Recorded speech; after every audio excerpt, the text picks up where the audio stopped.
Wheels are grinding 9 to noon on the Friday football feast. And it's time to drop the puck. I don't want to say new hockey fan, but I mean, you and the marketing director attended a victory 8 days ago. I think you've been bitten by the puck bug. The Minnesota Wild heading to the postseason to play the Dallas Stars in a week and small change. Could be 8 days from today. Could be 9 days from today. And you watching every shift last night on your phone, or was it your laptop because of ESPN3 terrorism? Laptop. It was your laptop. That's great. Biggest game of the season. Awesome having a lap. That's great. Wasn't that wonderful? I mean, it's so fun. Like the way we consume sports in this day, I got to get Amazon for the Masters, and then I'm on Netflix for this, and then I've got ESPN3. I had a vocal maintenance day yesterday. So, you know, the being non-golf guy. Sure. Okay. And I follow it enough to play in a pool 5 times a year. How is Phil Mickelson? He's out of the tournament. The Masters with the azaleas and the landscape and Amen Corner. Yeah, it's spectacular. It's fantastic. So this is the one where I'll sit down over the course of X amount of days and I'll put some time into it because it's beautiful. So I knew it began at like 6:30 in the morning. So, all right, cool. 7:38. I'm going to sit on this couch, start a fire. Going to get something going here. You started a fire at 7:30 in the morning? I'm a little chilly yesterday. That's an early fire. You got heat in your apartment? House? I do, but there are redeeming factors from having a fire. I just like it. It's good ambiance. Good ambiance. Thank you. So, all right, cool. I'm going to get on the Google machine and figure out where to start because I know it's the year. So I'll start with the Golf Channel. All right. Well, those are interviews from the driving range. Sure. They're getting excited about the Meanwhile, tournament. I got Sam Burns in the 4th round. I see he's -3. I want to watch Sam Burns. I couldn't pick him out of a 2-person lineup standing next to Lee Elder, but he's on my golf team and I want to watch him. So then I'm like, all right, so got to go to Prime Video. That's cool. I got Prime Video. Of course you do. Went to Prime Video, which sent me to Paramount TV. What's the login for Paramount TV? It's crazy. But yeah, the hockey. Super cool. I did watch the hockey last night. I mean, gosh, it was tough. It was tough down the stretch to see the way it played out. Watching it on an iPhone or the result of the game? The laptop. Yeah. No, the result of the game. But I'm sitting there thinking, you know, I guess it's probably potentially good they didn't trade Jesper because now if they need him in the net, I mean, they've got, so my mind is running going right now. This is good. Yeah. No, I'm so out of my lane. This is great. No, I mean, I don't know. But I feel like they look pretty fresh. That's been my take over the last week. They look fresh. Jason Robertson brought it last night. Jason Robertson for the Stars. Yeah, I don't know. They Rantanen, former member of the Colorado Avalanche, of course. Mikko Rantanen. Yeah, Wyatt Johnston was let's put it this way: if Dane Brugler did a feast beast draft bit with 2,700 evaluations for the Athletic for the NHL. In 2021, he probably would have told general managers, no. You don't take Wyatt Johnston in the 20s. That man needs to be in the top 10. And he's the centerman for the Dallas Stars, incredibly important on their power play. And like we were fending the challenges of that stud last night, Wyatt Johnston. Yeah, I mean, I tweeted this, but I'm thinking like 7 games of this series is going to be, I mean, if it were to go 7 games, hopefully for the people listening, I'm sure you want it to go 4 and be over with, but it's going to be, I mean, high level entertainment. And I will orchestrate my days around those games. Because the marketing director makes you. No, because I want to watch the Wild. The problem is. Don't worry about that because they'll be at like 8:30. You got a whole day to do whatever you want. I didn't even think about that. Yeah, late puck drop. The problem is 8:50. Yeah. I mean, we're going to be it's going to come right after or during the draft. That could be a problem. I mean, if you think about. If it's 8 days away, I'm going to be writing about day 3 sleepers, and it's going to be tough. Nordo and I joke about it mostly off the air, but a little bit on the air. You know, to whom much is given, much is expected. And we are #the leader for a reason at FM 100.3 KFAN. Multiple reasons. But one of them is the rights deals with local teams. Oh, yeah. So 13 days from today, first round of the NFL draft. Got the big dog up there wearing purple and gold, the beloved Shield. The first round of the draft, we're at 18. We know exactly what time it's going to take place. Meanwhile, you got Finchy in a meat grinder against the Nuggets, and you got Heinze and this squad probably in some meat grinder game against the Stars, all at the same time. It's going to be a lot. I mean, hope it happens. And I hope program director's anxiety through the roof. Unbelievable. Starts yelling at Sauce and Nordo for no apparent reason. And my hope will be that at the TCO Performance Center, while we're there for the draft, we get all those TVs set up. We've got our media set up. Yeah. So it could be fun. You'll have Dane Mizutani, yes, and Gessling on your side for sure. Ben covered the Wild for a fleeting season. Oh, Dane's going to be locked in. I was texting Dane last night during the game. He was at the skate we did a Vox in the Box Tuesday. Dane was at the skate. Yeah, but he knows all those guys. He knows Garen and he knows. Yeah, but no, not everybody in the NHL's Canadian. I'm going to get myself in trouble with that. It is a Friday. Be careful. Yeah, I know. Okay, Alec Lewis at Alec_Lewis from The Athletic, theathletic.com. Football. You want to talk about the Vikings? Yeah, I didn't get to this with Greenway, and it's low-hanging fruit. And, hey, do we try to do without over-trying, do we want to have ideas or players or scenarios that few are talking about and get people to scratch their heads and go like, wow, that was novel. Okay, well, then there gets to a point where the low-hanging fruit happens to be the most succulent. So for me... That's called the Occam's razor, right? Sure. The Occam's razor for me is I just can't get around Dylan Thieneman. I can't get around him at 18. I don't want to trade up to get him. So if Super Special Halfley thinks he fits beautifully at 11, take him. If somebody right in front of us loves him, take him. Because I don't think it behooves this team to trade up in the first round and give away picks. No. So, with Thieneman, I kind of got over the hump yesterday where another thing I didn't know about him. Okay, Combine, we both were there. Stole the show super fast. And the things on which he needs to work, you can find in the Beast. Or you can find through Alec's stories at The Athletic, theathletic.com. Find them all over the place, the perceived warts. One thing I didn't know is he basically ran the Oregon defense. So he was the Harry the Hitman, vocal leader on the back end, getting everybody all squared away, plays in the box. I don't know if it's preferred or not, because he is kind of that true safety away from the line of scrimmage, but he can get down in the box and mess you up too. But when I heard that he's high end at getting things organized, making sure the right call is made. Hey, player one. No, 3 steps to the left. Hey, player 2, come on, closer. All right, here they come. Once I heard that was him, I'm like, done in, give him to me now. Yeah, there's a lot. Dylan Thieneman, what's interesting is he played at Purdue to start his college career.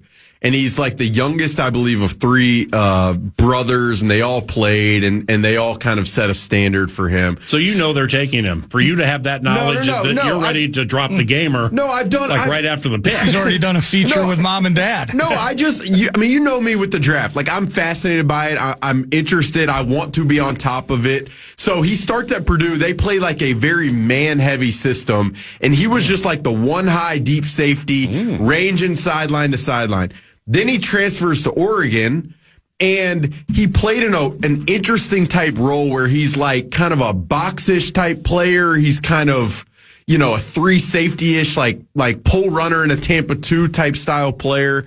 And so, and they trusted him to be a pretty versatile piece for them in their defense. And what is a complex defense? Dan Lanning, the coach of Oregon, is a defensive guy who was under Kirby Smart and brought that Georgia defense essentially up to Oregon. So, yeah, I've talked to people who are on the Oregon staff who rave about the character, who rave about, it's the classic. Well, how is Phil Knight? It's the classic first guy in, but that stuff with Dylan Thieneman is real. The really interesting, I think, conversation to have right now with this in relation to the Vikings is what happens if to your point, a Miami, a Dallas Cowboys at 12, if they take that shot early, then what happens with the Vikings? Love it. And those scenarios are the ones that internally they're going to have to consider. But I would be surprised with how I know Rob Brzezinski wants to operate if they don't care a lot on, high character, high college production, the stuff that typically is predictive for NFL success. Like, that's how I expect them to approach this draft. Those of you who love the NFL draft, take note. The beast has been unleashed. What does that mean? Come back around the corner. The beast has been unleashed. Those in the know would know that we're talking about Dane Brugler's Beast at The Athletic, theathletic.com. It drops generally this time of the year. What goes into his NFL draft beast? It's an unbelievable. It's 300,000 words of draft guide. I mean, if you want to know who the 42nd ranked safety is for the 2026 NFL draft, if you're that wild enough, you can find it. But, Dane puts in so much work. He talks to coaches, players, families, scouts. It's a really good document. And it becomes, like, for all of us who do the job, like a great reference point for the players that the Vikings will draft in 2 weeks' time. The Beast. And when they're reading The Beast, they can read about Dylan Thieneman and Kenyon Sadiq, and they can jump into day 3 guys and sleepers. And I'd encourage people to read Alec Lewis's work at The Athletic for some of that as well. Some new content just dropped. I saw him posted about 25, 30 minutes ago. But I'm kind of worried here about low-hanging fruit and Dylan Thieneman. Sometimes the most obvious answer is indeed just the answer, but people go out of their way. They want to be fresh. They want to be different. They want to be obscure. Well, what about this guy? Lexington, Kentucky, and been very productive. That's picked off. Intercepted by Toledo. Housing that. Emmanuel McNeil Warren. Oh, you could see that coming from way up here as McNeil Warren's arrived. He looked like he just absolutely baited Maverick McIver. Ooh, Emmanuel McNeil Warren has gotten steamy as it's almost boiling with Thieneman. So then there's well, now what? What if he does go to the Dolphins? And I've seen this over the last couple weeks here where the Toledo cat has risen and even found himself at pick 18 among the Mock Madness related bits. So if we don't get Thieneman at 18, but we're still starving for a safety, Emmanuel McNeil Warren, what are your thoughts? Yeah, I think the obvious reason why he's the other popular selection is just because he's a safety. So yes. To the point earlier, like, it is pretty low-hanging fruit. Emmanuel McNeil Warren is very different from Dylan Thieneman. He's more like, he's 6'3", 200, much taller, probably a little more of a fluid athlete. I'm not sure from an instinctive perspective, especially in coverage and probably flying down from the roof, like, if you trust him as much, some of the tackles that, you can see on tape, it's pretty violent and you kind of worry a little bit. So, I don't know. The thing about Brian Flores' system, and you guys know this really well, is when you think about that safety position, you need a guy who can be the battle commander back there, communicating, running the operation, distributing calls, making checks on the fly. So can Emmanuel McNeil Warren do that? I think that would be more of the question for me. And then I just tangentially, like, if it's not, again, I think the question that is worth having for you guys and for me into the next week and into the draft is, if it's not safety, if it's not Dylan Thieneman, then what? Yeah. What would you want to happen? What do you think would happen? I have some thoughts on that, but I like, that is what's interesting to me right now. Well, the other prominent safety name is Caleb Downs, safety from Ohio State. And, he's part of something I put together because it's the time of the year to start thinking about the medicals. And we're not, we're at the combine. We may hear a little something, but now we're not in the operating room. Things are surfacing about key names where you just have to rely on the discernment and try to guess, try to speculate where it's coming from. Like, is it coming from an agent who does not want his player to go to a certain place, so he's going to leak something to somebody? It's going to get loud because the name is prominent in the media world, and then teams are going to freak out, or are they going to be if they want somebody like the three names here, Jordan Tyson, Caleb Banks, Caleb Downs. Mm-hmm. If they really want those players, well, I mean, they've done so much deep diving on these players that hopefully they wouldn't be swayed by some report, even if it's .com Tom or if it's Shefty. I mean, two of the most reliable there are. With Caleb Downs, the other name after Toledo guy and Dylan Thieneman, he potentially has a degenerative ACL. Okay, so it's potentially. Now that anytime you see degenerative with something, it's not a good word, right? But it's potentially, from what I understand. So do you think that will cause this stud safety to drop in the draft? Well, I mean, I'll give you a great example of how this can work. Like I was texting with an agent earlier this week about a player who I know you're going to say. How is Tom Condon? Yeah. Who I know. Then this player is someone I know the Vikings have met with. I know the Vikings are interested in. And he says to me, well, he's not going to get there at this pick number. And I'm like, is that him trying to push him up? Well, stop asking about Reuben Bain. Does he have intel on that? And then another great example is a month ago, I was in Nashville, met with some people. You hear, how is Mickey Gilley? You hear something about Jeremiah Love, and you're like, is that a team trying to get him to fall? These circumstances happen often, and you just have to discern where the information is coming from. As far as Caleb Downs, I'll just say real quickly, beast is sweet. The guy is too instinctive. The guy is too instinctive. And he's too productive of a player to fall too far. So. Degenerative, though. Yeah. I got a skull story for you, not to be shared today, that it will share down the road about the Vikings and drafting and Jonathan Vilma. How is Erasmus James? Out of the University of Miami in a degenerative hip or something like that. Yeah, I mean, I'd say the interesting thing is every medical team has different evaluations on a lot of these guys. Like some are more willing, like a Tyler Williams might be less willing to take certain chances, and some medical staffs are more willing to take chances. And so, last year, you guys will recall, one of the players who was expected maybe a late first round guy was Will Johnson, the cornerback from Michigan. And he was on the board when the Vikings picked. He had, I believe it was some knee stuff. The Vikings ended up taking him. He fell, I think, to the 40s, and Arizona took him. But you get some of these circumstances in every draft with players like these. Okay, so that's Caleb Downs.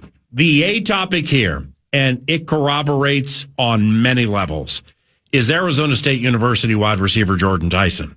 I did not know this until a couple of days ago. All right. This should be a high-end first-round receiver. Mm-hmm. And I do believe that this is not the greatest receiver draft in the history of receiver drafts.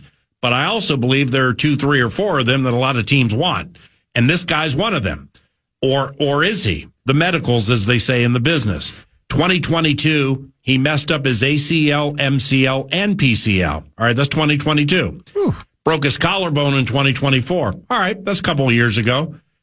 I wouldn't draft him. I mean, honestly, I wouldn't. At least super high, I wouldn't. 2025 into 2026, persistent hamstring issues. So much so, it forced him to skip the combine. He hasn't run a 40. And skip his pro day, and he hasn't run a 40. I think he might be doing something for teams today, or like right around now. But who in the heck is going to take a skill guy super high with persistent swoons over his hammy? It just doesn't work that way. Yeah, I mean, it's just like you mentioned Caleb Banks, I believe. Yeah. This defensive lineman from Florida. Oh, yeah. Like the flashes of that guy, he's 6'6", 330, long arms. Want nothing to do with moves quickly. The flashes are spectacular. Yeah. But then he's had 2 foot, broken bones in his feet. Right, he broke his foot at the combine. Yeah. How's that happen? Yeah, there was like a hairline fracture in his foot while he's working out. How do you break your foot at the combine? So Big people need strong feet. And again, this is where some teams are... And showers. Like, there are some teams... who are more willing. Some teams who are more willing to take risks than others, and especially with those types of like prospects and and traits. Like there are just some that have more.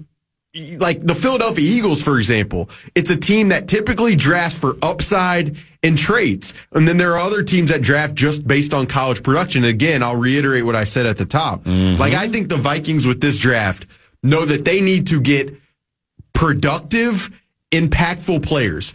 If that means, they're not the most A-caliber high end of all time, but those guys are going to contribute for 5+ years. Like, I think they're going to be very much okay with that because of the importance of turning this roster over and getting younger and getting more productive. This 6'6" defensive tackle from Florida, Caleb Banks, I mean, you're so right. When he's 8.5 of 10 with the feet, not 10 of 10, 8.5 of 10, you can't block him.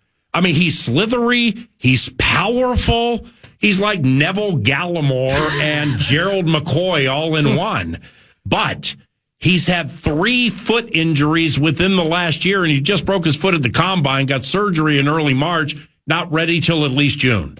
I mean, that's Saturday drafting terrorism. Yeah, I mean, like, would I expect the Vikings to be intrigued by a guy like that? Yes. But would I expect them to make that pick at 18? Considering the importance of finding a guy who they can trust, no. It's just the answer is no. And I would say, I mean, you bringing up receivers interesting because receivers and hamstrings. No, you don't want to mess with that. But guys can overcome. I mean, we saw Justin Jefferson had the hamstring. That's true. In 2023, and then has been good since then. So. Guys can overcome. I do want to say I would be pretty surprised if the Vikings didn't leave this draft, maybe even on day 2 without a receiver. There are a bunch of guys in that 49 to 80 range. Whether you're talking Jeremy Bernard from Alabama, whether you're talking Antonio Williams from Clemson, there are other, Stribling from Ole Miss. There are guys in that range who I think Keenan McCardell would really like. And what about Vinny Anthony II from Wisconsin? Shoot, you wrote about him. That's more of a deep cut, and I was kind of just playing around yesterday. But man, this beast is unbelievable. I can just click on the player on the app, and it's got the full beast. It's even got a Dane's takeaway. Yeah, we've lost Nordo. He's not going to be able to send it to commercial break because he's looking at the 21st ranked running back. Well, of course I am. He's unleashed his beast. Bryce Lance, Marshall Tigers go crazy. By Zen with the Z, Dane's takeaway. Lance is a good-sized athlete, natural hands catcher, requires route polish, but adjusts well to the ball with physicality and body control. Natural hands catcher. Man. So what is it? Is there an unnatural hands catcher? Great point. You don't want to be there is. Well, you don't want to bring Adrian it into the Peterson. body. Okay. No, Adrian Peterson was mechanical trying to catch the ball. Sure. That would be unnatural hands. I like the idea in this draft for the Vikings of, best defensive player available at 18. Not Rashawn Benny. That's a deep cut. And it's a deep cut. And then day 2, you probably, receiver there. Tight end, I think that's where you get a center. You find your center that you can pair with Blake Brandel. Like that's how I'm looking at this. Tight end. And then you're big on tight end. On day 2. I mean, if Sadiq is right in front of you, find a way to get him. You're saying on round 1. Yes, round 1. Because he plays. Over Thieneman. No, I would go Thieneman first. Okay. But Sadiq plays tight end like a receiver. So I love Sadiq. Right, I know. You were the first. No, Ben Lieber than you. You guys were all over him. And I couldn't pick him out of a 2-person lineup standing next to Cade Stover until you guys started talking about him. But then after that, started at the combine, and then some steamy things emerged about Eli Stowers and your guy Trigg from Baylor. And I don't know if I ever mentioned how kickers on planes. Just how deep the tight end draft is. It is deep. But I don't want to keep regurgitating this.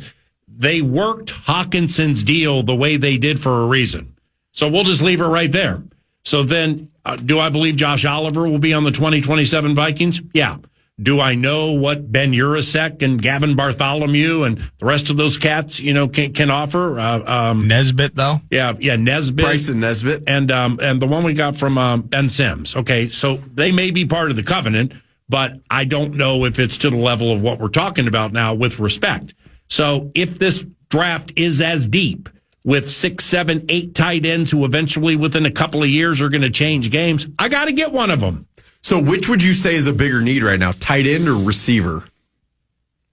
a tight end who plays like a receiver, because Hawkinson can line up almost anywhere. Well, if you can get another one of them, that's not, well, I think it makes sense to get a veteran receiver into training camp somewhere during the offseason. And I ain't talking about D-Hop. If it's D-Hop, it's D-Hop. You mean once Jawan Jennings' asking price goes down? That would be great, but it's not, I don't think it will come down far enough. Debo Samuel. That's like the type of team galvanizing type name, tough guy, stuff like that. But I just want them. It's played out over the last 10 years. What we're hearing at the combine about position groups that are super deep, Tucker Kraft's going in the 3rd round. A Darnell Mooney's going in the 5th round. All right. A Tulane called and Matt Forte's happy for him. Darnell Mooney in the 5th round, six years in the league now, Darnell scores. Darnell for a 5th round value pick makes sense. I want one of them. Where the tight ends from a tight end standpoint to be deep at like edge. Yeah. Edge is supposed to be deep, but it's top heavy, but it's also deep.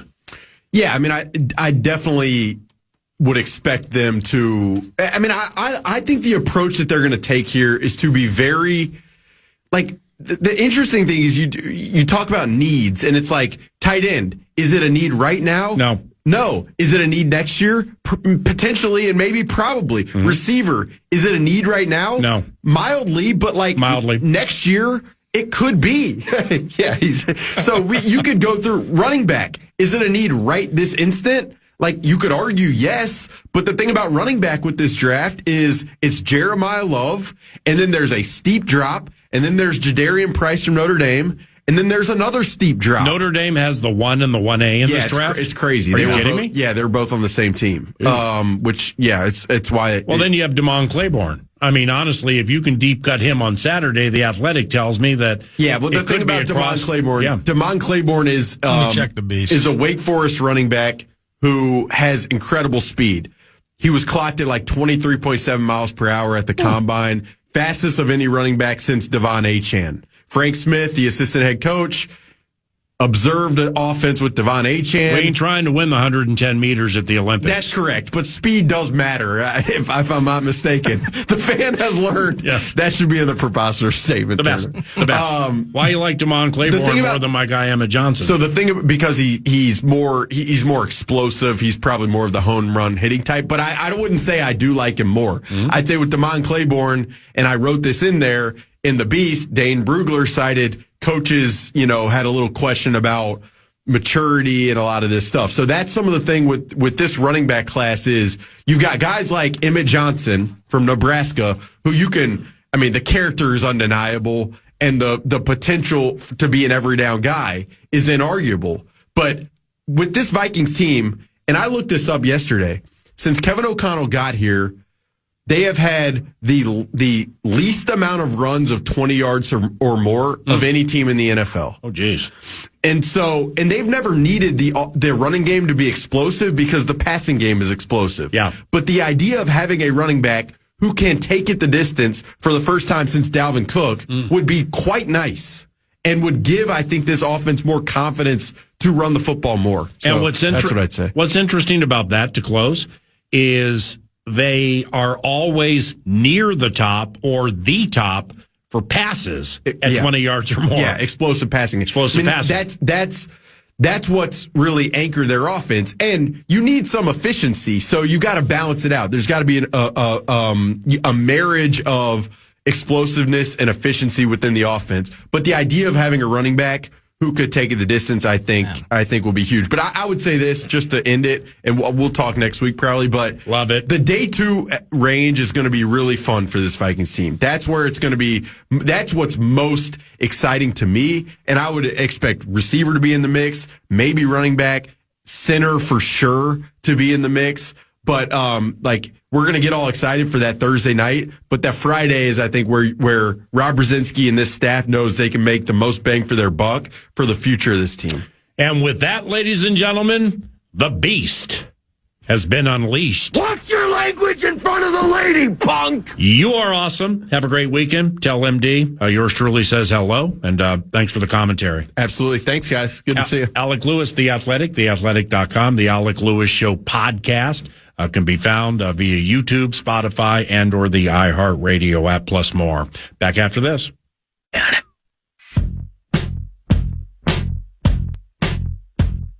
And the 9 to noon radio presentation continues, and we have a very, very special guest joining us now.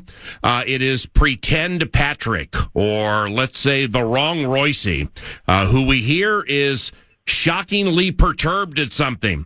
Wrong Royce, last night was the biggest Minnesota Wild game of the season, and it was on ESPN3, and we're guessing that you had trouble finding it.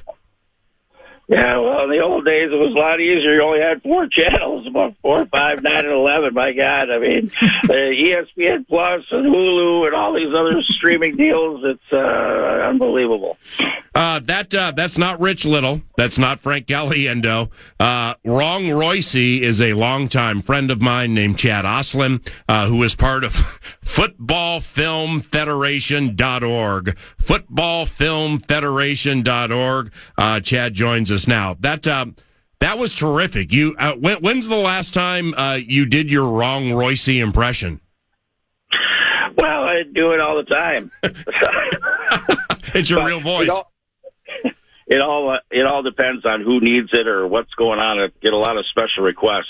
Yeah, that was very nice that you opted to acquiesce for 9 to noon. Now, Football Film Federation.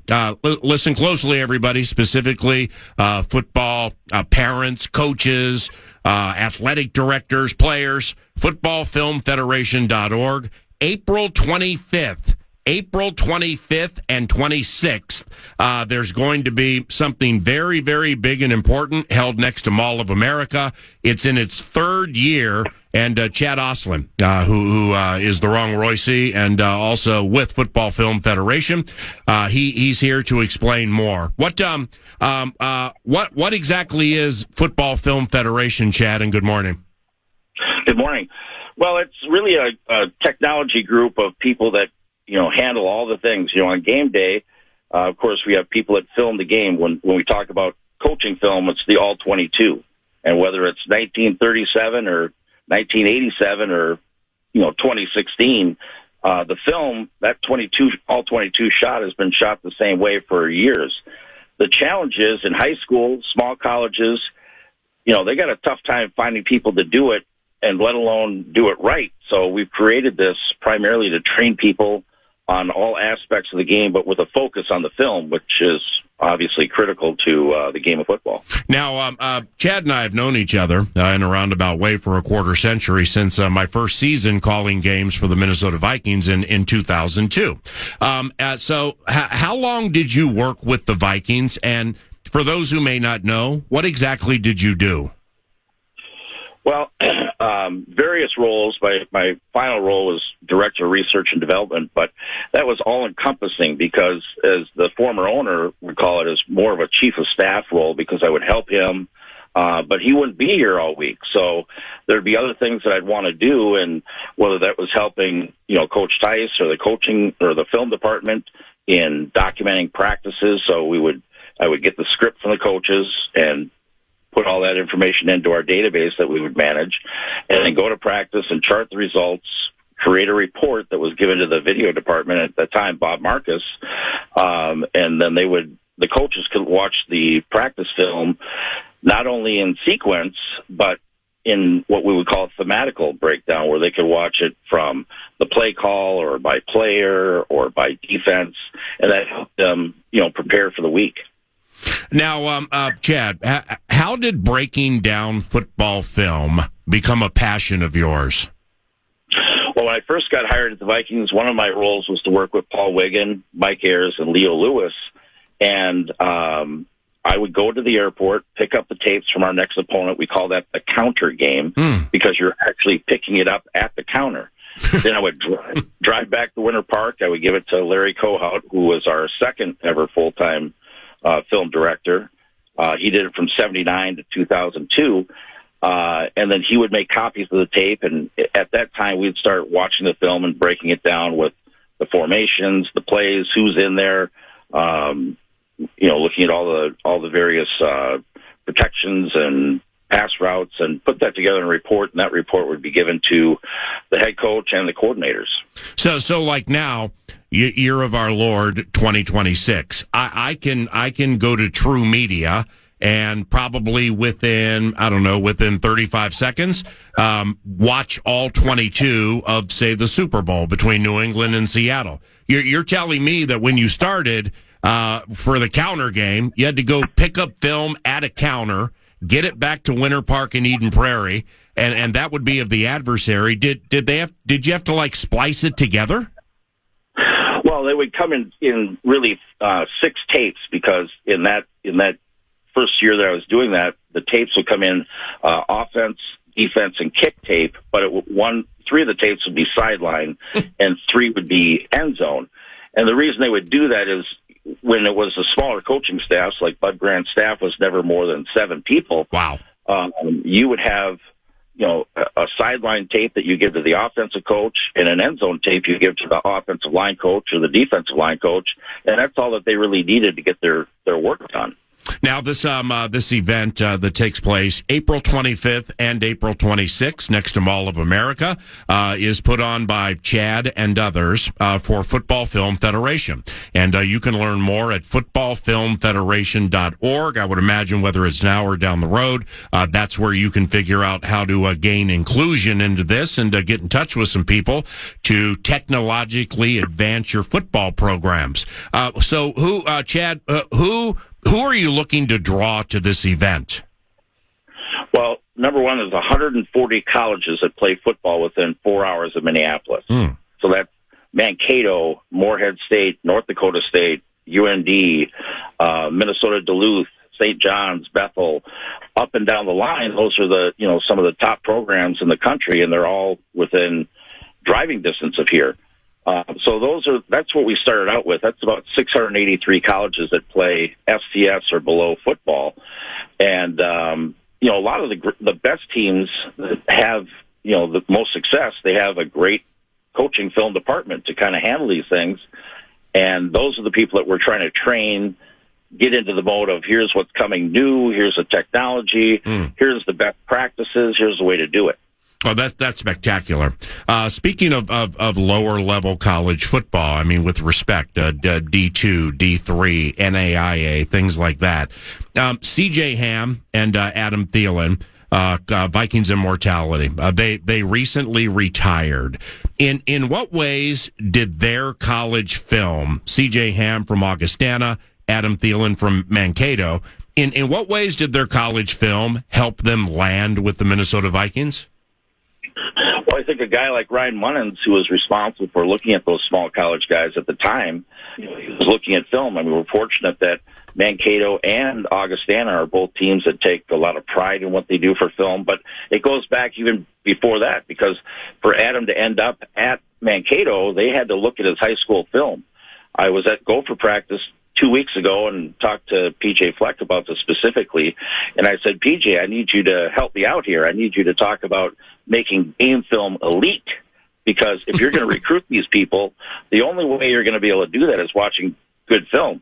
We go through and grade all the film in 6A, all 32 teams, and last year there were 7 teams that got an F, and there's only a handful, 6 or 7 teams that got an A, so you can imagine the spectrum. But this is the one thing coaches have control over. They control what camera they have. They control how it's shot. They control how they're doing it. And that's, again, why we created this convention, to train people how to do it the right way, what equipment to have, how to set it up.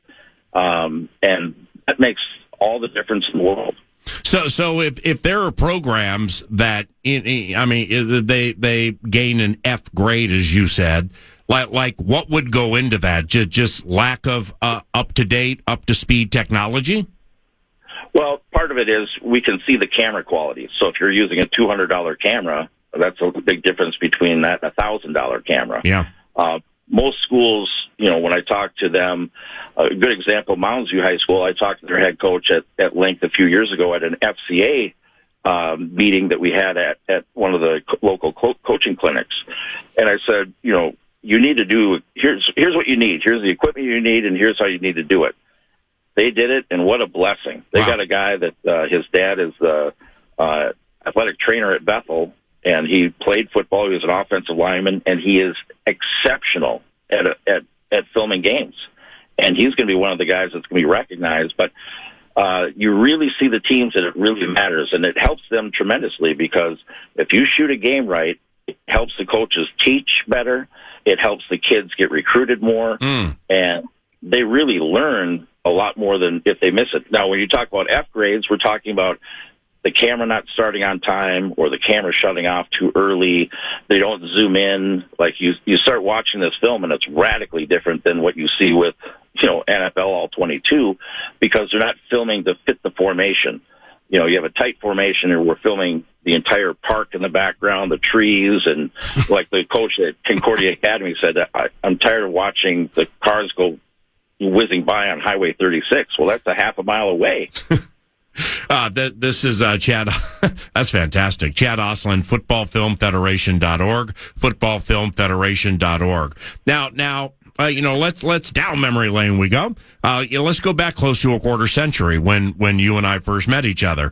It doesn't. Was there a time working with you for the Vikings, or was there a time in the NFL that technology was hitting full stride, yet not everybody, say the old schoolers, were necessarily quick to warm up to it?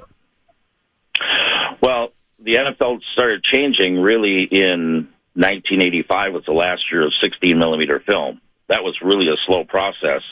The Vikings, unique, Bud Grant wanted all the games and practices shot in color.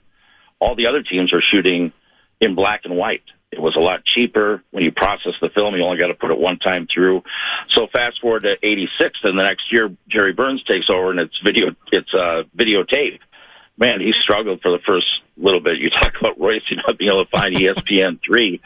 Burns would call down and say, hey, you got to show me how to use this, because he just spent the last 25 years watching film, and now you go to tape.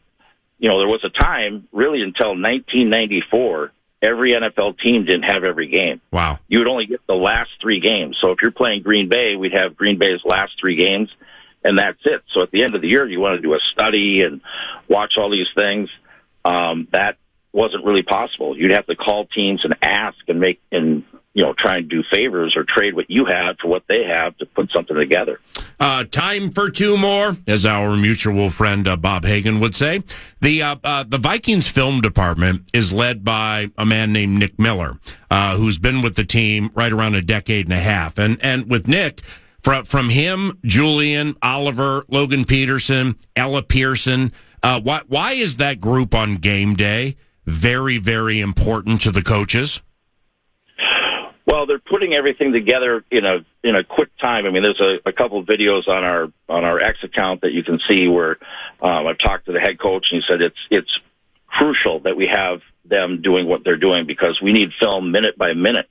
And when you go to a practice and you see they've got a big board out there that's doing replays and all the various angles that they're shooting, that makes their coaches be tremendous teachers. The Vikings have not wasted any money in putting the things that they need to put together for the coaches to have what they need. It's a thankless job. It's one of those things that I call them the invisible men of the NFL. And but up and down that whole line, I mean, Ella is a great story too. She got added full time last year. She's a graduate of Wayzata High School. Oh wow! She shot film in high school for the Trojans.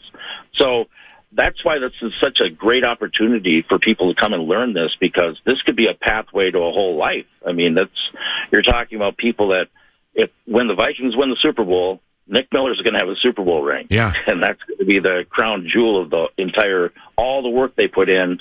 That's what they're shooting for, too. All right, Chad, lastly, a minute and you get it all. So when we're watching games and we see a quarterback between series on the bench looking at, say, a Microsoft Surface, generally speaking, what are they looking at? So they're looking at four still shot images. There's 4 pictures that are taken, and there's an operator in the coaching booth, and there used to be one on the field as well, and they would basically hit click, click, click, click. Those 4 clicks would represent kind of the pre-snap look, and maybe they motion over, they take another picture. The ball snapped, they wait a few seconds, take a picture, and then the play is close to being over, they take a picture. So when we were doing that, it was, the era where we had Childress as the coach. Those were just fax paper that we'd have on the sideline that would get printed out in fax paper in the coach's booth, and they would staple these and put write down 1st and 10, 2nd and 7, 3rd and 3, and put those together, and then they keep those together. The game of football is simple because it's a series of plays. Well, you're going to have in the NFL, you're going to have about 13 possessions in a game. High school, you have about 10.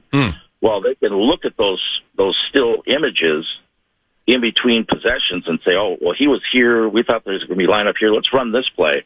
So those are really helping them making decisions. And that's kind of a good way to end this whole thing is the coaching film is what I call decision support. All the information that they're giving them allows the head coach, the coordinators, the position coaches to make key decisions based on information that they have. So in this case, it's still shots. In college football, they're actually looking at video. In high school, they're looking at video. But the NFL wants just the still images. They've gone back and forth talking about going to video, and it comes back to the competition committee, and they'll say things like, we want the game decided by the players on the field, not by video. The old guard coaches like Belichick and Zimmer, when they were there, they fought it tooth and nail. They said, we're putting a game plan together all week long, and in 2 possessions, they can watch the video and unravel everything that we spent a week putting together. It's not fair. They want it still to have a little bit of, you got to work for it. You don't want it to be that easy. Well, that's fascinating. Brilliant information, Chad Ostlund. FootballFilmFederation.org. April 25th and 26th, held next to Mall of America. Big convention. Chad's a big part of it, and it's in its 3rd year. And once again, learn more at FootballFilmFederation.org. That was terrific, Wrong Royce. Thank you very much for the time. Carry on. That is Chad Ostlund, footballfilmfederation.org. And when we return, kicking off the final hour, Rocco Medier. We're going to chat golf, chat the Masters with Rocco. He joins us on a Friday feast, 9 to noon.